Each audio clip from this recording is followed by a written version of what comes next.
천사사관학교 114번째 강의를 시작하겠습니다.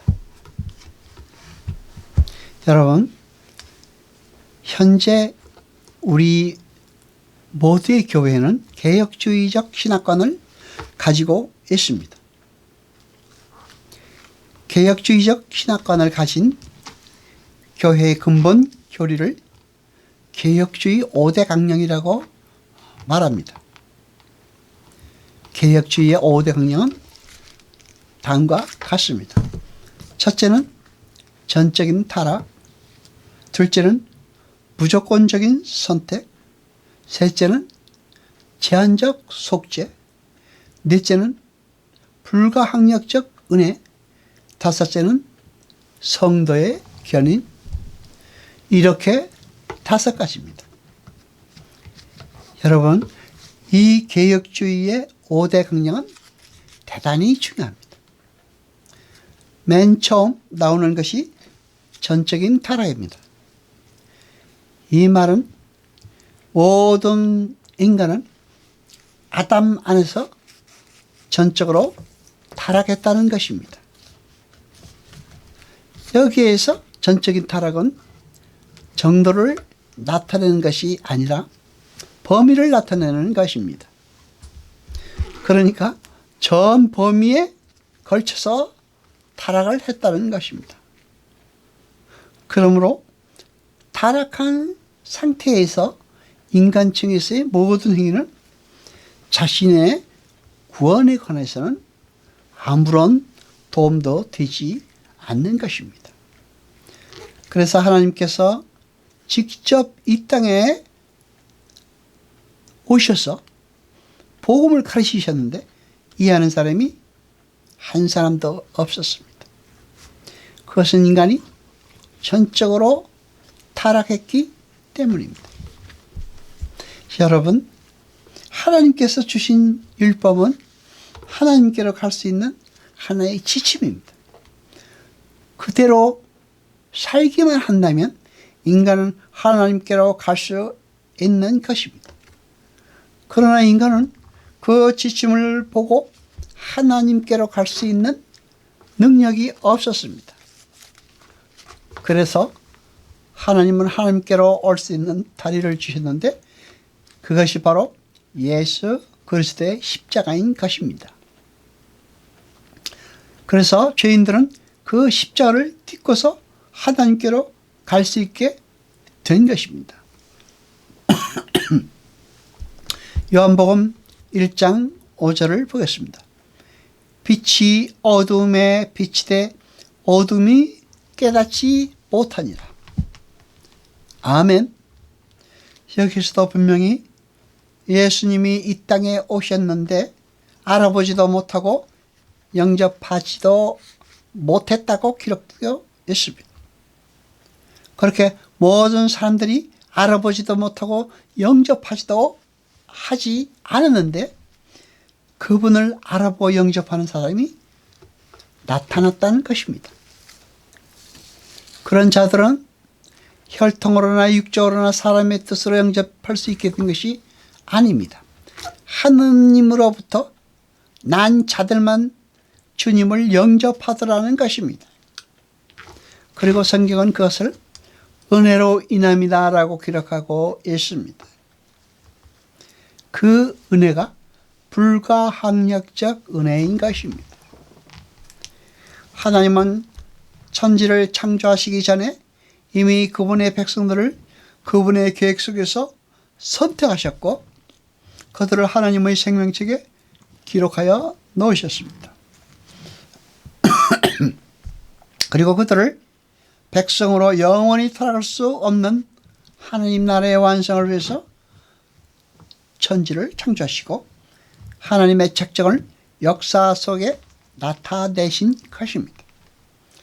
그러므로 인간의 역사는 묵시 속에서의 하나님의 작정이 가시화되어 나타나는 것입니다. 에베소 1장 4절로 5절을 보겠습니다. 곧 창세의 절에 그리스도 안에서 우리를 택하사 우리로 사랑 안에서 그 앞에 거룩하고 흠이 없게 하시려고 그 기쁘신 뜻대로 우리를 예정하사 예수 그리스도로 말미암아 자기 아들들이 되게 하셨으니 아멘. 여러분, 하나님의 구원은 전적으로 하나님의 은혜로 말미암은 것입니다. 우리의 행위로 근거하는 것이 아닙니다. 우리의 어떤 행위도 우리의 구원의 원인 내지 조건이 될 수가 없습니다. 이것이 무조건적인 선택입니다. 물론 하나님께서 어느 시점에 그 사람의 마음을 열어 구원의 필요성을 절감하게 하실 수도 있습니다. 그렇지만 그렇게 해서 어떤 사람이 회심하게 됐다 할지라도 그것은 그 자신이 선택한 것이 아닙니다. 하나님의 은혜로 먼저 그의 영이 살았기 때문에 그러한 일이 일어나게 되는 것입니다. 여러분이 잘 아시는 일화로 바울이 빌립보 감옥 간수에게 무엇이라고 말했습니까? 주 예수를 믿으라. 그리하면 너와 네 집이 구원을 얻으리라 라고 말했습니다. 그러나 이 말은 구원의 방법을 말한 것이지 이 구원을 선택할 수 있다는 것을 말한 것이 아닙니다. 한번 작정하신 우리를 구원하시기 위한 모든 은혜의 작정은 이루고자 하는 일이 다 끝날 때까지 그리고 그 일을 다 이루시기까지 우리를 끝까지 인도하시고 끝까지 지키심으로 구원에 이르게 하십니다. 이것을 성도의 견인이라고 합니다. 요한복음 1장 14절을 보겠습니다. 말씀이 육신이 되어 우리 가운데 거하심에 우리가 그 영광을 보니 아버지의 독생자의 영광이요 은혜와 진리가 충만하더라. 아멘. 여기에서 본인은 햇때 아사메따입니다. 빛이 왔는데도 그 빛을 알아보지 못했던 사람들이 하나님의 은혜를 입어서 육신이 된 말씀, 즉 예수 그리스도를 알아보게 된 것입니다. 구원은 그렇게 전적인 은혜로 우리에게 주어지는 것입니다. 그리고 그렇게 은혜를 입은 자들이 예수 그리스도를 영접하는 자가 되는 것입니다.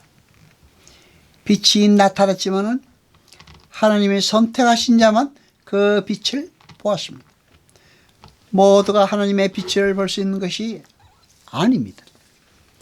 선택된 자만 그 죄의 사함을 받고 선택된 자만 하나님을 영접할 수가 있습니다. 제한적 속죄입니다. 여러분, 은혜, 카리스란 거저 주시는 선물을 말하는 것입니다. 율법은 사람에게 요구하시는 것이라면 은혜는 하나님이 사람을 위하여 일하시는 것입니다. 우리는 예수님의 십자가 이유를 말세라고 부릅니다. 이 역사 속에서 말세가 이미 시작되고 있는 것입니다. 우리의 삶은 세상의 죄를 폭로하는 삶이고 구원의 복음을 전파하는 삶입니다. 하나님은 하나님이 이루고자 하시는 일을 다 이루시기까지 절대 그의 백성을 떠나지 아니하시고 지키고 계십니다. 우리는 우리의 어려운 삶을 잘 견디고 하나님의 영광을 드러내는 삶을 살아야 하는 것입니다. 기도하시겠습니다. 여호와 아버지 하나님 거룩하시니여 세세토록 영광과 찬송 받으소서. 말씀을 들 때 깨닫게 하시고 우리로 진리를 알게 하소서. 이 모든 것 감사드리며 우리 주 예수 그리스도의 이름으로 기도드리옵나이다. 아멘.